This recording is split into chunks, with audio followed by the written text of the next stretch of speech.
دیکھتے ہیں کہ حضرت عمر رضی اللہ تعالیٰ عنہ نے اپنے سر اٹھایا اور وہ رو رہے تھے۔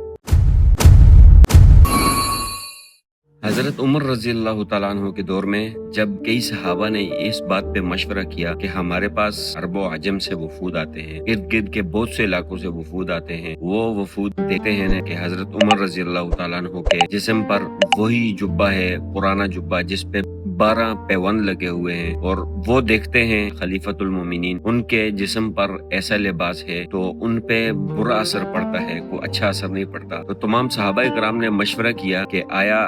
حضرت عمر رضی اللہ تعالیٰ عنہ کو اس بارے میں بتایا جائے کہ وہ اچھا لباس پہنے، عمدہ لباس پہنے، کیونکہ آپ کے پاس کیسر و کسرہ کا اور دوسرے علاقوں کے جو وفود آتے ہیں اس کی وجہ سے ان پر برا اثر پڑتا ہے۔ تو چنانچہ تمام لوگوں نے اس بات پر اتفاق کیا کہ یہ بات صرف 2 ہی لوگ کر سکتے ہیں، کہ باقی کسی میں ہمت نہیں کہ وہ حضرت عمر رضی اللہ تعالیٰ عنہ کے سامنے کچھ بات کر سکے۔ ایک تو تھے حضرت علی رضی اللہ تعالیٰ عنہ، اور دوسری امہات المومنین حضرت حفصہ رضی اللہ تعالیٰ عنہ، کیونکہ وہ بیٹی بھی تھیں اور ام المؤمنین بھی تھی۔ تو حضرت عمر رضی اللہ تعالیٰ عنہ ان کا بہت احترام کیا کرتے تھے۔ چنانچہ یہ لوگ حضرت علی رضی اللہ تعالیٰ عنہ کے پاس گئے، انہوں نے منع کر دیا، انہوں نے کہا میں تو ان سے بات نہیں کر سکتا، باقی میں سب باتیں کر سکتا ہوں لیکن یہ بات میں نہیں کر سکتا۔ وہ جرت تھی ان کے اندر، وہ بات کر لیتے تھے ہر قسم کی، لیکن یہ بات کرنے سے بھی انہوں نے معذرت کر لی۔ تو تمام صحابہ کرام پھر حضرت حفصہ رضی اللہ تعالیٰ عنہ کے پاس گئے، وہاں پر حضرت عائشہ رضی اللہ تعالیٰ عنہ بھی بیٹھی ہوئی تھی۔ تو انہوں نے ان سے بات کی کہ آپ حضرت عمر رضی اللہ تعالیٰ عنہ سے کہیں کہ آپ اپنے جبے کو، اپنے لباس کو عمدہ پہنے، تاکہ جو باہر سے وفود آئے ان پہ اچھا اثر پڑے۔ حضرت حفصہ رضی اللہ تعالیٰ عنہ کہنے لگی میں تو یہ بات نہیں کروں گی کیونکہ مجھے پتہ ہے وہ نہیں مانیں گے، آپ کر لیں۔ حضرت عائشہ رضی اللہ تعالیٰ عنہ نے کہا ٹھیک ہے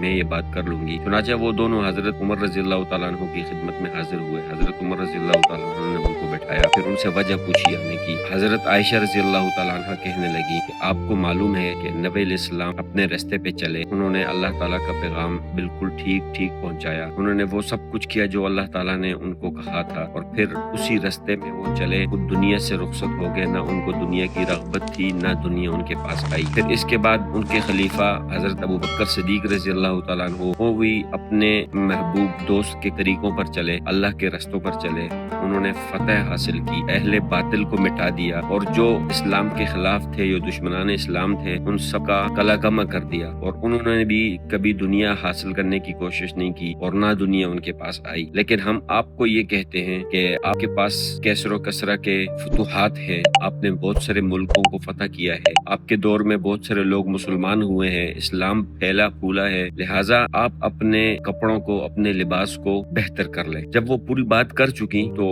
دیکھتے ہیں کہ حضرت عمر رضی اللہ تعالیٰ نے اپنے سر اٹھایا اور وہ رو رہے، ان کے آنسو بہ رہے تھے۔ تو حضرت عمر رضی اللہ تعالیٰ عنہ کہنے لگے ان دونوں کو کہ تم مجھے یہ بتاؤ کہ کیا کبھی نبی علیہ السلام نے اپنی موت تک کبھی 5 دن ایسے گزرے ہیں جس دن انہوں نے جو کی روٹی کھائی ہو، یا کبھی ایسا ہوا ہے کہ 2 وقت میں انہوں نے پیٹ بھر کے کھانا کھایا ہو، یا کبھی ایسا ہوا ہے کہ انہوں نے عمدہ کھانا کھایا ہو، یا کوئی عمدہ لباس پہنا ہو؟ تو حضرت عائشہ رضی اللہ تعالیٰ عنہ نے کہا نہیں۔ پھر پوچھا کیا تم نے کبھی ایسا دیکھا ہے کہ نبی علیہ السلام نے اپنا بچھونا کیا ہو؟ جو چیز رات کو بچھونا ہوتا تھا وہ دن میں اوڑھنا کر لیا کرتے تھے۔ تو حضرت عائشہ رضی اللہ تعالیٰ عنہ نے کہا ٹھیک ہے یہ صحیح ہوا تھا۔ پھر حضرت حفصہ کی طرف متوجہ ہوئے اور ان سے پوچھا کیا تم نے مجھے ایک بار نہیں بتایا تھا کہ نبی علیہ السلام کا میں نے بچھونا رات کو ڈبل کر دیا تھا، جس کی وجہ سے نبی علیہ السلام کو صبح اٹھنے میں دیر ہو گئی تھی، صبح صادق کے وقت اٹھے تھے جس وقت حضرت بلال نے اذان دی تھی، اور پھر انہوں نے اٹھ کر تم سے یہ کہا تھا کہ تم نے میرا بچھونے کو ڈبل کر دیا جس کی وجہ سے مجھے صبح اٹھنے میں دیر ہو گئی تھی، آئندہ میرا بچھونے کو ڈبل نہیں کرنا، اس کے اوپر دوسری تہ مت لگانا۔ کیا نبی علیہ السلام کے پاس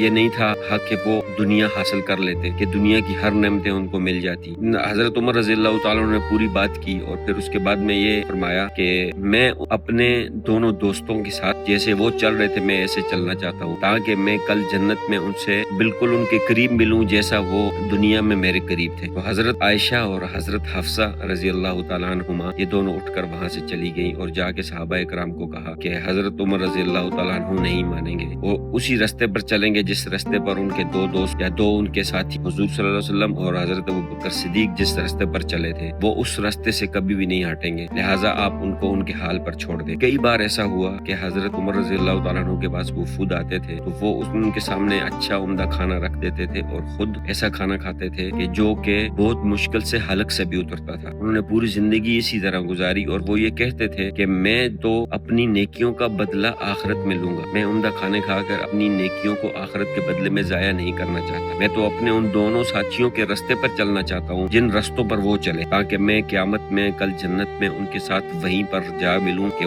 میں بالکل ان کے پاس رہوں۔ یہ حضرت عمر رضی اللہ تعالیٰ عنہ کا وہ زہد، وہ تقویٰ اور وہ عاجزی اور انکساری تھی جو انہوں نے اپنے محبوب آقا کریم صلی اللہ علیہ وسلم سے سنی تھی۔ تو یہ تھا آج کا ولاگ، انشاءاللہ نیکسٹ کل ملیں گے، تب تک کے لیے اللہ حافظ۔